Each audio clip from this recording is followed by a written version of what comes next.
Oh, very good. How was that? Good. It was very good, very good. One thing that I would like to do, I know that as a female in this industry, I know there are other females out there who are wives, girlfriends, mothers of men who are, you know, in the game val industry, or women who do it themselves. So I personally would like to ask Melinda Fairchild, over these years of being married to Bobby and being a part of the Fairchild legacy, because you definitely are a huge part of the legacy. Is it something that you have enjoyed? Is it something that you would do again? Is it something that has become such a big part of your life that you now could not imagine not having chickens? I've enjoyed it, and I've hated it, and I've enjoyed it. The only thing I don't like is that he has to work so hard all the time to provide for us, and I'm proud of him, and I wouldn't change anything. There you go, guys. That big meat's here up right now. Man! I'd love to hear that. Otra pregunta que tenemos es ahora es más dedicado para el lado de la mujer. Nuestra pregunta fue para Melissa, de que qué es lo que le ha gustado y que la ha seguido motivando a estar, y que es parte de esta leyenda, de este equipo, de este grande nombre, que qué es lo que más le ha gustado, o qué es lo que nos puede contar de por qué está aquí.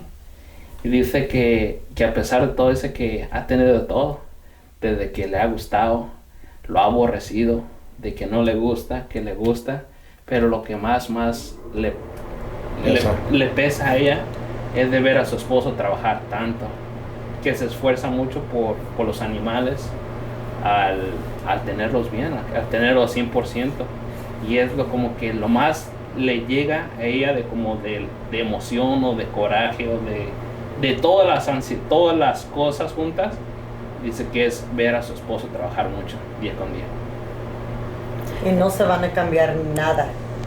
Y que nunca cambiara nada de él. Que I think like if tomorrow there's one more Bobby, you would still with the same Bobby, right? Yeah. You know, there was a story, I'll just tell real quick. I told him one time, I said, honey, our kids are growing up. They got a lot of memories with me. I go on vacations with them. He went occasionally, not very often, because he was always working. And I told him, I said, they're going to grow up and they're going to have memories of mom being with us and going places, but dad was always working. You've got to try to balance that out a little bit. And he also coon hunted at the time. After that, he would come in. I get emotional. No, that's okay. You're gonna make me get emotional too, because I'm gonna start crying with you. We're gonna be crying up in here together. He came in one night from coon hunting, and he started waking all three of them up. 2 o'clock in the morning, midnight, whatever it was. I just want you to know that Daddy loves you, and that I'm proud of you, and I'm here for you. And he'd done that continuously after that till they was grown. What age was this? Our girl was probably was 8, 9. 7. The boy, maybe younger than that. The boys was 12, 13, something like that. But, you know, I just told him, I said, they have all the memories with me, but they need some with you. Waking them up. My son started bull riding. And so he got heavily involved with that with him. And then our girl, she was barrel racing. And then we had one son, he wasn't into anything like that. But Dad always let him know that he loved him. Family's first before anything. And I'm proud of him. Good job, Bob. No, otra cosa que nos comparte a su esposa de Bobby, nos dice que otra cosa que también le dijo al señor Bobby de cuando él se la pasaba trabajando mucho o salía, pero que ella le decía a él, oyes, nuestros hijos siempre van a tener sus memorias, sus recuerdos de yo con mi hijo, con mi hija, pero el papá nunca es parte de la foto. Por todo el tiempo anda trabajando. ¿Por qué? Porque por todo el tiempo está trabajando. Y dice que entonces el Bobby empezó, que llegaba de trabajar o llegaba donde estuviera, y ya fuera a las 2, 3, 4 de la mañana, que lo primero que hacía, llegaba y lo despertaba, le decía a cada uno de sus hijos: hijo, te quiero, te amo y quiero que sepas que aquí estoy para ti. Que desde entonces hasta hoy en día sigue haciendo eso, y que eso pasó años atrás, desde que sus hijos tenían como 7, 8 años de edad, y que es cuando yo pienso que de ahí para acá es cuando ya empezó a compartir un poquito más tiempo con ellos. ¿Correcto? Y siempre la familia está primero. Y siempre, otra cosa que les dijo, que siempre la familia es primero. Incubation. You incubate, I'm guessing? Yeah, we incubate. You incubate. Do you also hand hatch as well? No. No hand hatching. All incubation. I've watched what them hens do with them babies. They drag them through the mud. And besides that, with my vaccination programs and stuff that we do, there's just no way for me to get on a routine. I was making jokes. I don't knock hen hatching babies. You know, there's nothing greater than a mother for, you know. But the program that I have with the quantities that we raise, hen hatching just won't work for us. You know, because we vaccinate starting at day 1.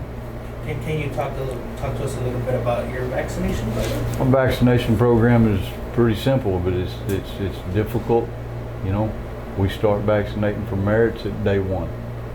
Before the babies are 24 hours, they're toe marked, and they're vaccinated for merits. At 3 weeks old, we vaccinate for pox, LT, coryza, and CRD. Okay, when we do all those vaccinations at one time, and then most usually at about 6 weeks old, we vaccinate for Newcastle bronchitis. We do that in their water. This year we're going to add a new vaccine of coccidiosis. I've never vaccinated for coccidiosis. We always treat for it. But some of my co-partners and stuff, you know, they've been using the vaccine, and we're going to use it this year. We feel very confident about it. You already seen? I've seen the results. We were just discussing the incubation and what your process was. Yeah, the incubation, you know, is we got 3 incubators, holds 1,008 eggs apiece. We got some new incubators we're going to try this year, but typically that's the ones we use is the ones that Kyle McNatt out of Kyoto, Oklahoma makes. They're a replica of Mr. Redmond out of New Mexico that's passed on. He took Kyle under his wing and taught him how to make those incubators. We have great success with them. And we've had all 3 incubators completely full with eggs sitting on a shelf waiting to get some out, and have actually had to take eggs to the other incubators and stuff to get them to custom hatch them so our incubators should get caught up. Do you do anything different? Like, when do you put them from the incubator onto the hatcher? How many? 3 days before? 2 days before? 3 days. 3 days. 3 days do you do before. anything when you transfer them over? No. Spray them, put them in water. No. Whenever we put them in my hatcher, then once they're warmed up and stuff, I got a little spray bottle of water that I keep inside the incubator to have it at incubator temperature, and I spray to keep the humidity up. Okay. You know, not going to really go into a whole lot about how I do my humidity and stuff because it's not popular with everybody, and I don't want to get into a debate about what you should and shouldn't do. You know, everybody's got incubators. They know what works for them. I know what works for me. And what works for somebody sometimes. Exactly. You know, and I'm not going to tell somebody that's getting 85% hatch out of their incubator that you shouldn't do it like that. You should do it like this. You know, if I put an egg in there and I go back and get a baby chick out, I'm doing it right. Yeah. So Miguel, since you came with these great questions about incubation and hatching, we'd love for our viewers to be able to hear this in Spanish as well. Would you mind translating in Spanish for us, the incubation process? Le estaba diciendo aquí a Bobby que es su proceso de cuando incuba, y nos estaba diciendo que Pero los primeros 18 días en la incubadora, los últimos 3 días ya los mueve a la nacedora. Y le pregunté que si hace algo diferente, algo en ese día, cuando los mueve. Dice que no, pero si tiene una botellita de agua adentro de la incubadora o la nacedora, para que esté el agua a la temperatura que están ahí adentro. Y les sprayé a los huevos para la humedad, para subirle la humedad. A veces no, la nacedora no da la humedad que ocupa. Necesito subírsela esos últimos días y por eso sprayé a los huevos. Okay. Well, I got a little game I want to play. Oh, I bet you do. So this is gonna be something fun, and it's something that I've done in the past when we've done group sessions and whatnot. But I ask you 10 quick questions. I played this in therapy one time. Did you? I ask you 10 quick questions, and the first thing that comes to your mind is what you say. You have about 5 seconds. A little rapid fire action. Yeah, it's a rapid fire action. So between these questions, now I'm not going to say we're exactly going to do 10, but I need you guys, everyone in this room, to think of a question that's going to be quick, that we're going to throw at Bobby, all right? Something that he can give a rapid fire answer, okay? Now, it can be anything. It could be the line between birds. It could be anything that deals with the sport. It could be anything that you can think of. Everybody's going to come up with a question, a quick question. I'll say, on your mark, get set, go, and we will start with Miguel and go down the line. So Miguel will ask his question. You'll give your rapid answer. Question, rapid answer. Question, rapid answer. Question, rapid answer. All the way down to Melinda. How about you start? So you kind of. You want me to start? Yeah, Okay. So you can set up the sample. Okay, I'll start. So we'll start. I'll start, and we'll go around like this. Back to Melinda. Okay. Does that sound good? Wonder if they asked my question. Okay, I only have one question. Okay, Melinda, would you like to start? We'll start. We'll start with Melinda. All right, we'll start with Melinda. We'll say on your mark, get set, go, and when I start it, you will start with your rapid question. Well, it's nothing big, okay. Okay. All right. On your mark, get set, go. What's your favorite breed? Gray.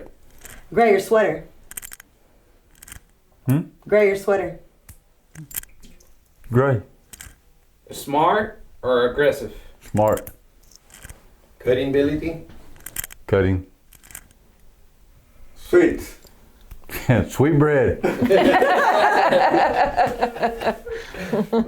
Favorite food? Sweets. Sweets. Okay. All right. All right, that was a good little test one. I think we should do one more round of it. Can we come up with? Yeah, that was pretty. Hang on, let me think about this for a Can we minute. come up with another round of it? Because then can everybody start to think of their questions ahead of time? And How'd that I got go? one. that was great. That was pretty great. good. That's what we should do. Another one. Yeah, I got one. Let's go. Beer or tequila?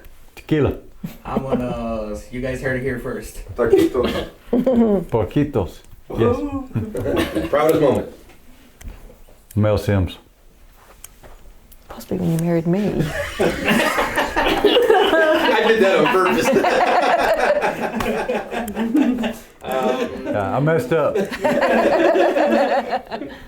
I don't know. Mexico or Philippines? No, will not answer that question. Okay. It's There. All right. fair, yeah. I don't know. Game. Cut. Game or Okay. I didn't understand exactly what you're talking about. Game? Gameness is way down the list for me. there we go. Just any question? Any question? I got to touch on that because gameness is important, but it's way down the list for me. Why is it way down the list for you? Because On there's that note? lots of things that you can. There's lots of things that you can win with before you get to that. Cut. Cut. Okay. I'll take cut and intelligence over gameness every time. And it's funny that you say that because I feel like the mugs in general, the muffs in general, they're a game chicken. Yeah. That's the type of chicken they are. Yeah. Now, would you consider your gray a game chicken? Don't think that's their greatest attribute. Okay. We've never had a problem with it. Mm-hmm. We don't run around testing that. We've never had a problem with it, but it's not their greatest attribute. Okay. Cutting intelligence is their greatest attribute. Okay. It's really nice to know. All right, Melinda, you're up. It's gonna be a dumb one. It's okay. We like dumb questions.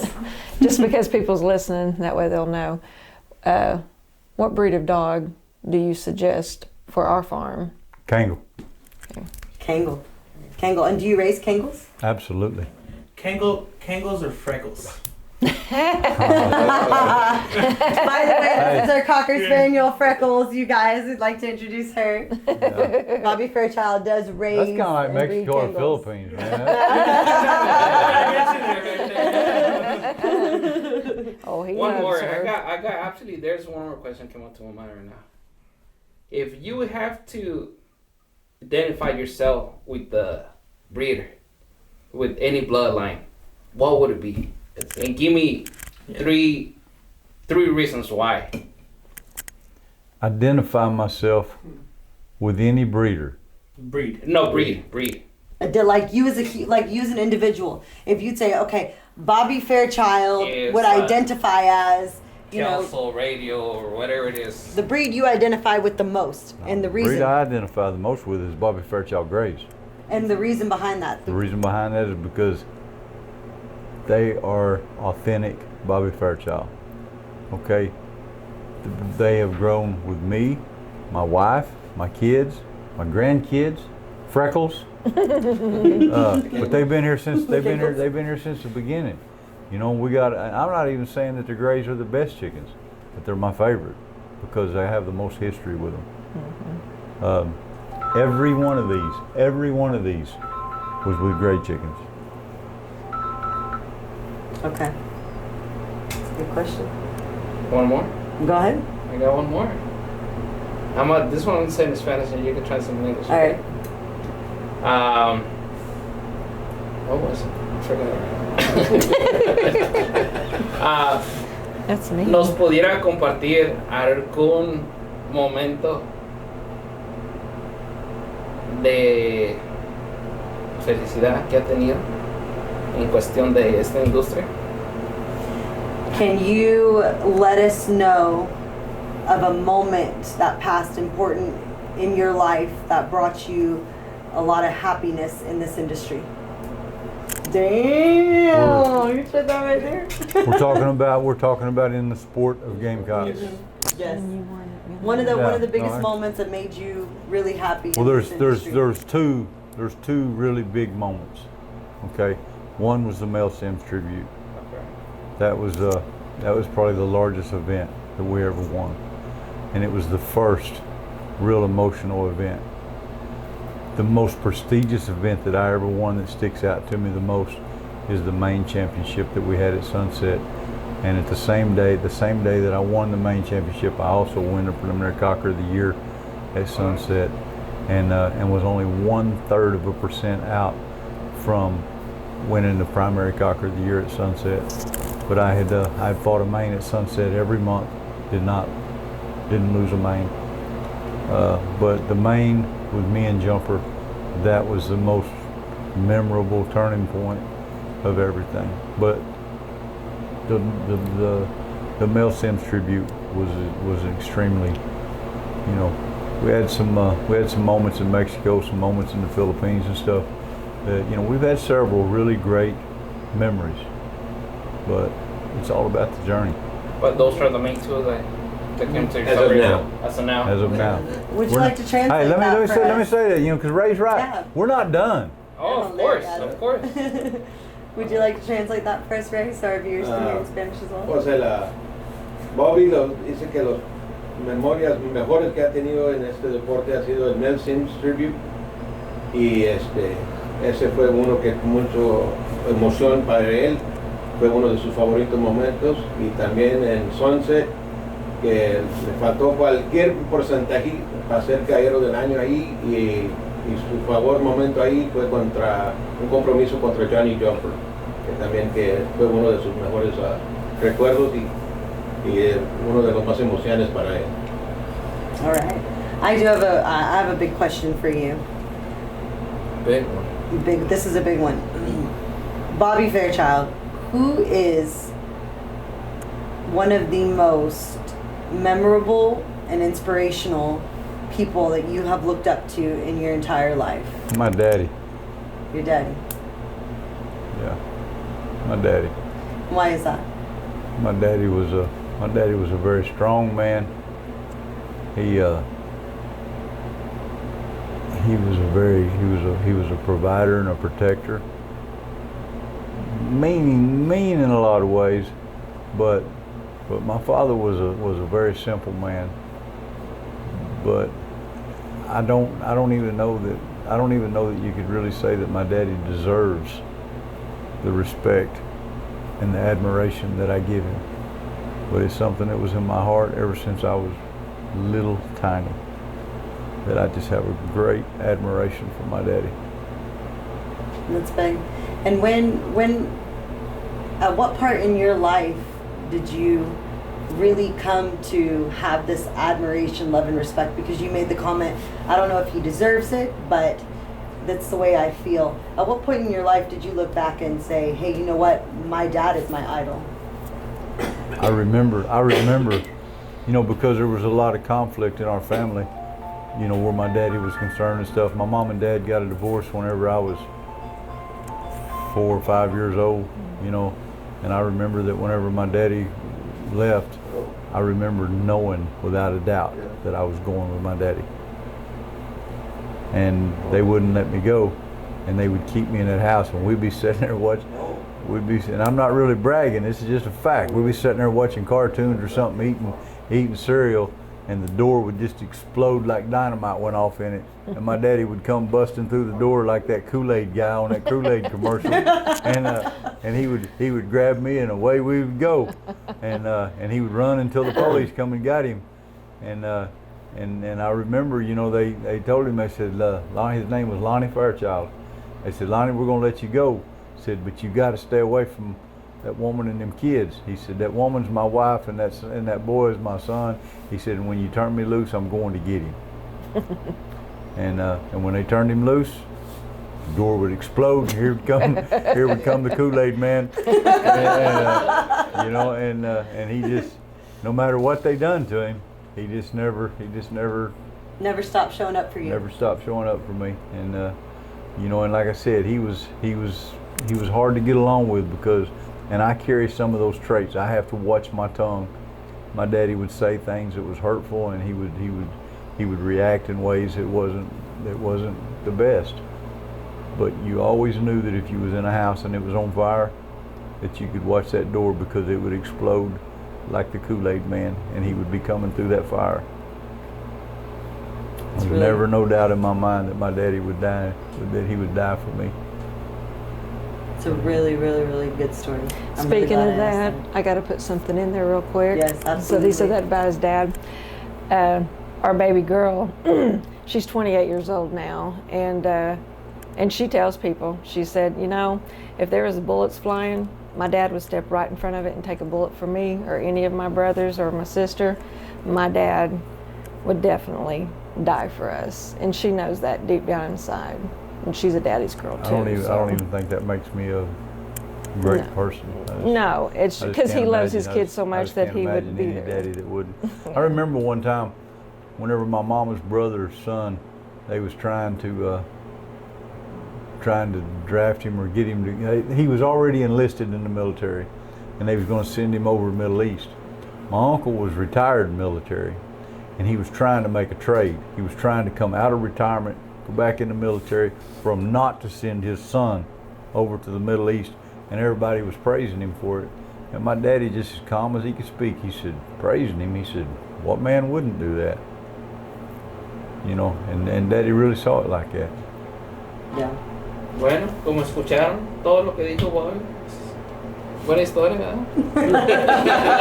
Sí, es una buena historia. Poquito de lo que puedo traducir, y se me va a pasar mucho de lo que nos acabó de hablar, platicar. una pregunta que le hicimos que para él, ¿quién ha sido su héroe? O sea, la persona que siempre ha admirado, y nos dice él que su papá, que por muchas cosas a él lo tiene como un héroe, que siempre lo va a mirar como un héroe para él, porque, bueno, nos acabó de explicar muchas cosas que pasó él con su papá, pero dice que para él la persona, el héroe de él es papá, hasta hoy en día, y que siempre lo va a hacer, y que por todo. Yo pienso que todos sabemos por qué en vez de un papá, de que, como dice su esposa, que sus hijos, simplemente sus hijos de él, dice que ellos saben y ellos lo han dicho, de que pues, él Da su vida por ellos. Da la vida por ellos. Y yo pienso que muchos papás de todos nosotros, yo pienso que darían la vida por nosotros, o así con nosotros como padres hiciéramos lo mismo por los hijos. Dice, también nos cuenta otra poquita cosita que me acuerdo ahorita, de que en veces dice que bueno, para él fue su papá, pero dice él que porque a lo mejor que su papá era un poquito difícil de carácter, forma de ser, pero que pues todo eso siempre sigue siendo su papá. Una de las cositas que rescatamos de todo lo que nos contestó.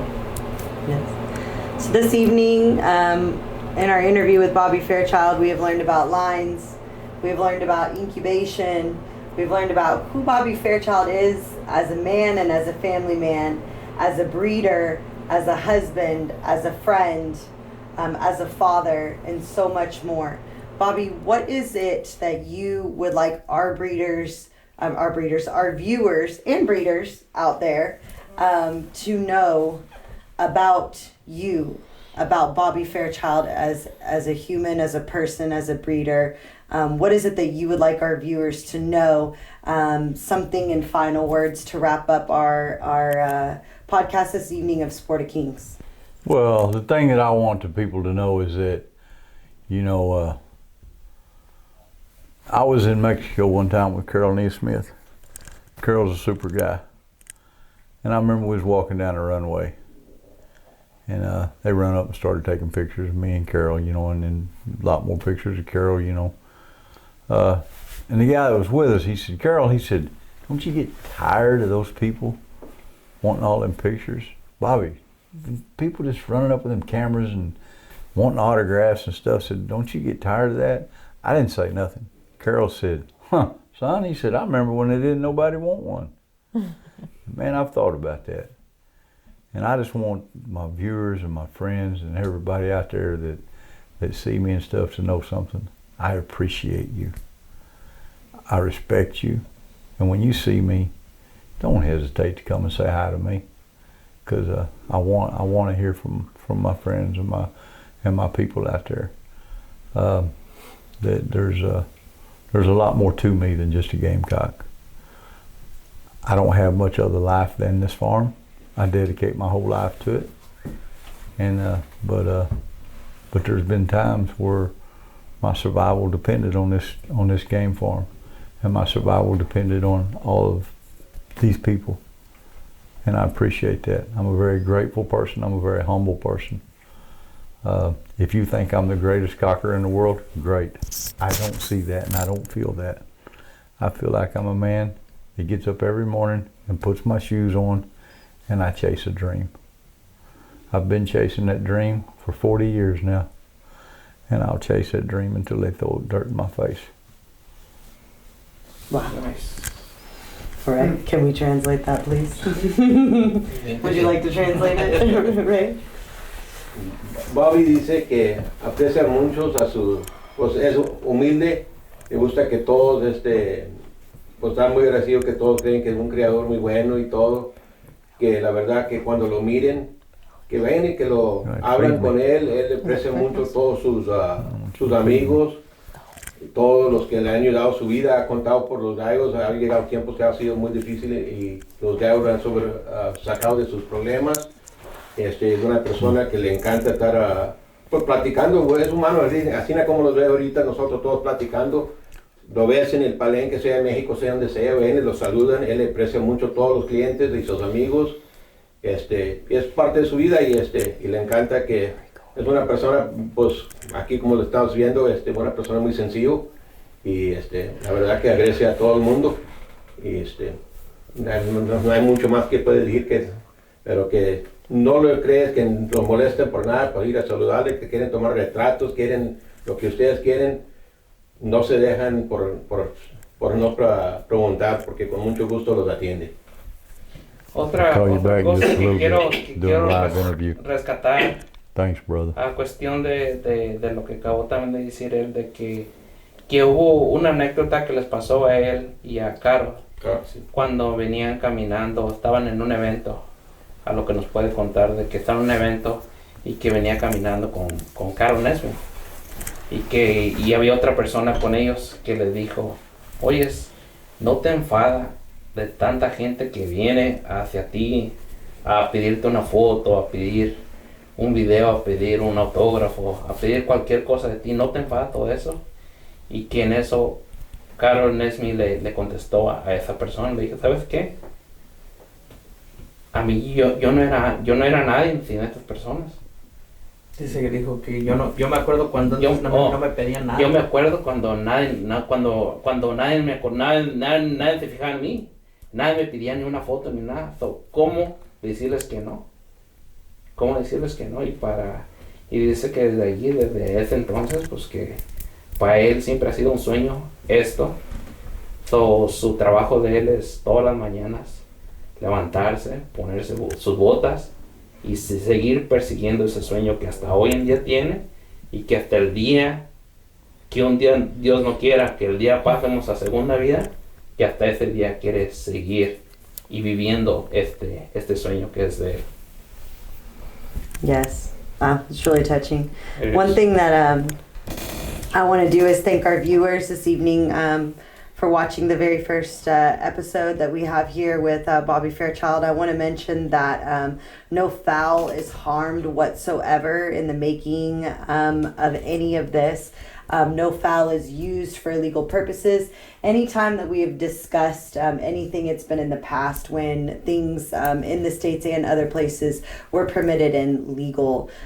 So currently what we discuss, what we do here, myself, Miguel and Jesus, as the creator and co-creators of Sport of Kings, is to really get to know the breeders, who they are as individuals, who they are as family men, who they are as people, their lifestyle, their passion, and, you know, giving them the credit that they deserve as these incredible people in our lives. So we really thank you guys for joining our podcast this evening. And is there anything else that you guys would like to add before we finish this up? One more thing. It's a lifestyle or is it a hobby? No, it's a lifestyle for me. Yeah. It's because if it was a hobby, I could quit. I couldn't quit this if I wanted to. There you go. It's not what I do, it's who I am. There you go.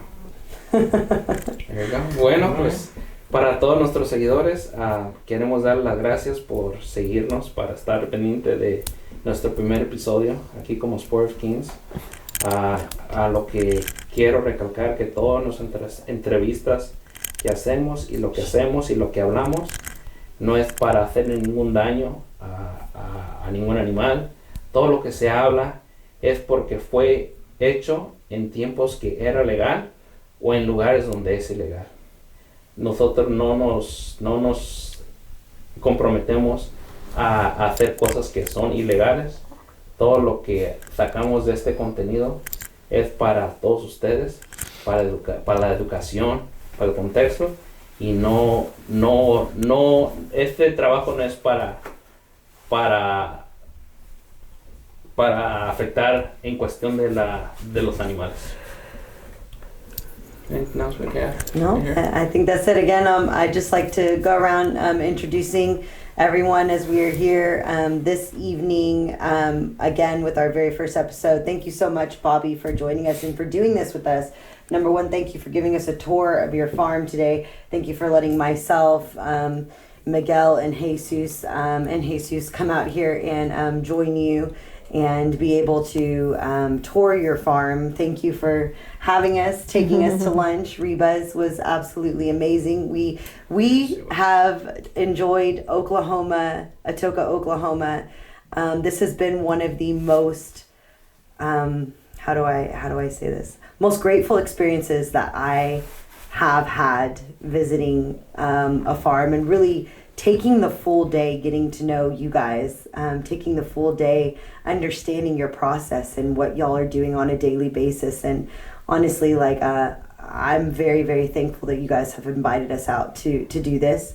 And we want to continue to have our viewers and others support and know you guys as individuals. You guys are incredible people. So thank you. It's been an honor and a privilege to have y'all here. I mean, it was no, like I said, I remember when nobody wanted to come, and I'm glad you was. I did not realize that this was the first episode. Yes. Yes. You know, and that's really an honor in itself, and it makes me even more excited to see El Gallo 3 ready to be there. We'll have a good time. I hope y'all have enjoyed Oklahoma. Hope you've enjoyed Clear Creek Farm. Guys, for anybody out there trying to reach out to get me, be careful with the scammers. He's got an area code 405. Do not mess with that guy. Contact me, Bobby Fairchild, 918-772-0556, or my associate Ray Cortez, 956-577-1027. There you go. Would you like to translate that for us in Spanish as well, just for the viewers? Amigos, si necesitan cualquier aves o algo directamente a Bobby, cuídense con los que andan ahí de pantallosos, Los estafadores. Estafadores. Habla directamente a Bobby o habla directamente a mí. El Bobby, todo el área de 918. From Gallo Alacran, if you'll step in front of the camera, Miguel, so everyone can see you. What's up, you guys? Been behind the camera all day, but you know, we're here. We're here. Big thanks, Bobby, Melinda, having us over. Yes. I love it. I've been having a great All time right, here. it's been a blast. It's been a blast. Definitely. Yes, definitely. so we got Miguel, the Raffle King, Bobby Fairchild himself, the legend, Mrs. Fairchild. I'm the work behind the Bobby Fairchild farm. Myself, Casey Ranch, operator of El Gallo Show 1, 2, and coming soon to you 3, March 2nd in Houston. We have Jesus here from Next Legend. You want to tell the people? Sí, bueno, yo soy Jesús Zavala, el creador de Next Legend. Una vez más quiero darte las gracias, señor Bobby, por tenernos aquí, para que has hecho esto por nosotros, estas entrevistas en nuestro primer episodio. Queremos darte las gracias por este magnífico día que nos hemos pasado aquí, desde un tour, desde la comida, el detalle que nos has prestado el tiempo a tener nosotros aquí. Quiero darte las gracias en español. Y pues nos vemos pronto otra vez. And then again, we have Ray Cortez here, who is also a partner of Bobby Fairchild. If you'd like to introduce yourself one more time, Ray, for the people. Ray Cortez, thank you all for coming. This was a very interesting. Yeah, very good. And of course, my brother Bobby. Thank you for having me again. Man, it's always a pleasure to have you here, Ray. Your family. All right, you guys, we are heading out, signing out as Sport of Kings. Thank you guys for watching. Look for episode 2 coming very soon. Por favor, síganos en la página Sport of Kings. Ahí vamos a traer toda la entrevista, todos los detalles completos de toda la entrevista. Síganos, suscríbase a nuestro canal de YouTube. Pronto lo sacaremos y para que estén pendientes. Yes, and YouTube, please follow us, guys. YouTube Sport of Kings will be the first episode, and the continuing episodes coming. Please follow us on Instagram, Sport of Kings, and in Facebook, it's under KC, Jesus, and Miguel. You guys go follow us for all of this great footage coming out soon to come. Thank you guys so much. Bobby Fairchild's Facebook, Clear Creek Game Foul. There you go.